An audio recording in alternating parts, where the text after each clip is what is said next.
Akashwani presents Morning News.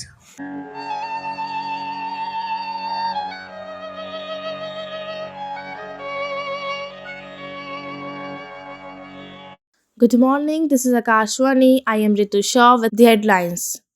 India defeats England by 7 runs to become the first team to reach the T20 World Cup final for a fourth time. A court issues notices to Nirav Modi's brothers in the 23,780 crore rupees PNB scam, initiating proceedings to declare them fugitive economic offenders. China sets its lowest GDP growth target in 35 years at 4.5 to 5% for 2026, shifting its economic focus towards the domestic market. A complaint has been filed with the Women's Commission against rapper Badshah over alleged explicit lyrics and the inappropriate depiction of minors in his new song.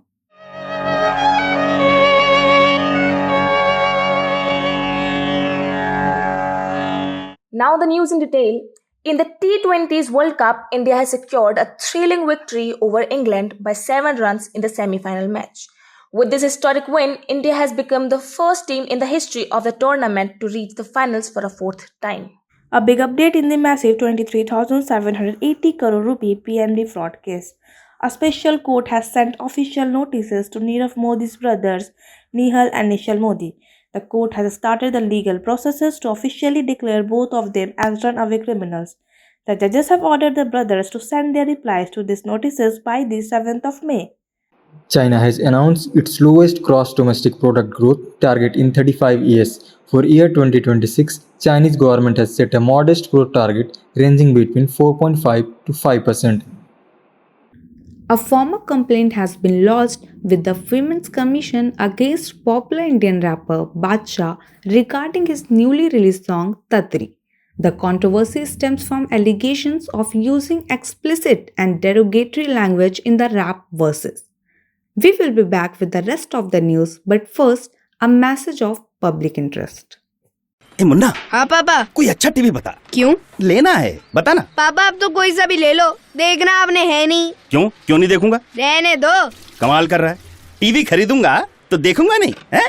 Toilet बनवाया था, कभी गए हो उसमें? अरे वो तो तरक्की की निशानी सिर्फ टीवी नहीं है जानी, इसीलिए शौच के लिए हमेशा शौचालय का इस्तेमाल करें। अधिक जानकारी के लिए स्वच्छ भारत अभियान की स्वच्छता हेल्पलाइन 1969 पे कॉल करें। शौचालय की आदत पक्की, वही असली तरक्की। शहरी विकास मंत्रालय, भारत सरकार द्वारा जनहित में जारी।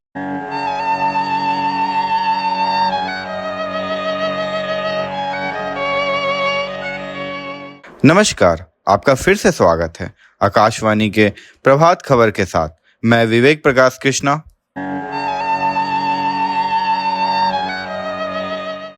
प्रधानमंत्री मोदी ने इजरायल-ईरान युद्ध जल्द खत्म करने की अपील करते हुए कहा कि सैन्य संघर्ष समस्या का हल नहीं है।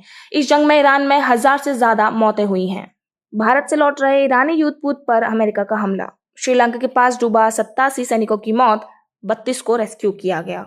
बिहार में नीतीश कुमार का सीएम पद से इस्तीफा, नए सीएम की रेस में सम्राट चौधरी या नित्यानंद राय, बीजेपी जेडीयू बातचीत अब भी जारी। 7 राज्यों के राज्यपाल, दिल्ली लद्दाख के लेफ्टिनेंट गवर्नर बदले। बंगाल के राज्यपाल ने दिया इस्तीफा, RN रवि नए गवर्नर बनाए गए। ममता बोली, ये केंद्र का एक तरफा फैसला है। वायुसेना का सुखोई फाइटर जेट आसाम में क्रैश, जोरहाट से 60 किलोमीटर दूर हादसा, विमान की तलाश अब भी जारी है। आप सबने दुनिया भर में क्या मिसाल बनाई है, जिस सफाई से आपने कचरा वहीं फेंक दिया। और मन्नू आंटी क्या कूड़ा फेंकती हैं, ओलंपिक्स के गोला फेंकने वाले भी शर्मा जाएं। और ये देखिए, लक्ष्मी भाभी की सफाई तो प्रसिद्ध है।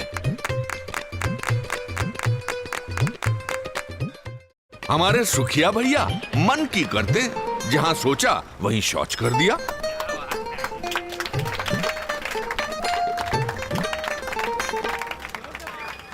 ये देश जो आप ही का घर है, उसे क्यों गंदा करते हैं? थोड़ी शर्म कर लो, सोच स्वच्छ कर लो। अगर एक बार 125 करोड़ देशवासी तय कर लें कि मैं गंदगी नहीं करूंगा, तो दुनिया की कोई ताकत नहीं है जो हिंदुस्तान को गंदा कर सकती है। स्वच्छ भारत, एक कदम स्वच्छता की ओर।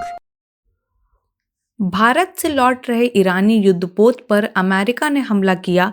श्रीलंका के पास डूबे इस वॉरशिप में 87 सैनिकों की मौत हुई और 32 को बचा लिया गया।